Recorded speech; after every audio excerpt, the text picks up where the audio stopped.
7 अगस्त को राहुल गांधी ने press conference में कहा कि इलेक्शन कमीशन बीजेपी के साथ मिलकर देश भर में वोट्स की चोरी कर रहा है। उन्होंने कहा कि एक बड़े सिस्टमैटिक तरीके से वोटर लिस्ट में फेक वोटर्स ऐड किए जाते हैं और ये सारे वोट्स बीजेपी को जाते हैं। विधानसभा और लोकसभा के बीच में जादू से नए वोटर आते हैं और जहां भी इन नए वोटर्स ने वोट किया वहां वोट बीजेपी को गया। 5 तरीके इन्होंने बताए जिससे ये किया जा रहा है। पहला, डुप्लीकेट वोटर्स, यानी एक ही वोटर के अलग अलग जगह 2, 3, 4 वोट्स कर देना। दूसरा, फेक और नॉन एग्जिस्टेंट एड्रेस पर रजिस्टर्ड वोटर्स। तीसरा, एक ही एड्रेस पर रहने वाले ढेर सारे वोटर्स, जैसे कि एक एग्जाम्पल देखने को मिला जहां एक घर के एक ही कमरे में 70 से 80 वोटर्स रजिस्टर्ड थे। चौथा, ऐसे वोटर्स जिनका प्रॉपर फोटो ही नहीं है। और पांचवा, ऐसे वोटर्स जो 70, 80, 90 साल के हैं लेकिन जिनको फर्स्ट टाइम वोटर के तौर पर रजिस्टर किया जा रहा है। राहुल गांधी ने इस सब को लेकर ढेर सारा एविडेंस प्रेजेंट किया, जैसे कि बैंगलोर सेंट्रल की महादेवापुरा असेंबली सीट पर यहां 1,250,000 फेक वोटर्स देखे गए। इन्होंने यह तक कहा कि इलेक्शन कमीशन अगर इलेक्ट्रॉनिक वोटर लिस्ट दे दे तो यह साबित कर देंगे कि नरेंद्र मोदी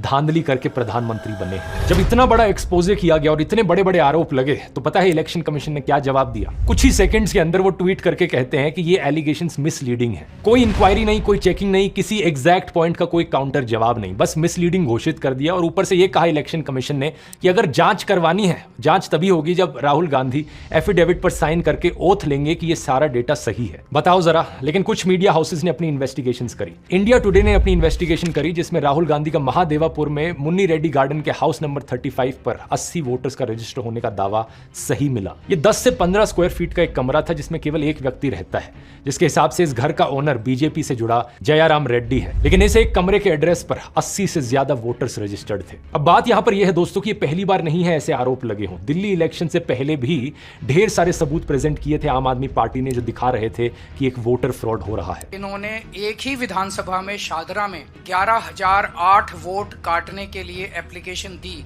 उस वोटर फ्रॉड को भी कई सारे मीडिया चैनल्स ने कवर किया था, ग्राउंड पर गए, लोगों से बात करी और वो चीज सच मिली। इस चीज को मैंने बड़े डिटेल में कवर किया था। यहाँ रिलेटेड वीडियो के लिंक पर क्लिक करके आप उस वीडियो को देख सकते हैं। सवाल लेकिन इलेक्शन कमीशन से पूछा जाना चाहिए, आखिर कितना सबूत चाहिए तुम्हें जिसके बाद तुम मानो कि यहाँ पर कुछ गलत हो रहा है। फ्री एंड फेयर इलेक्शन कराना इलेक्शन कमीशन की जिम्मेदारी है, तो सवाल उठने पर इलेक्शन कमीशन एक्शन क्यों नहीं ले रहा? बहुत सारे सबूत दोस्तों जो राहुल गांधी ने बताया, आप उन्हें खुद जाकर वेरीफाई कर सकते हैं। इलेक्शन कमीशन की खुद की वेबसाइट पर ये नंबर्स डालकर चेक कर सकते हैं।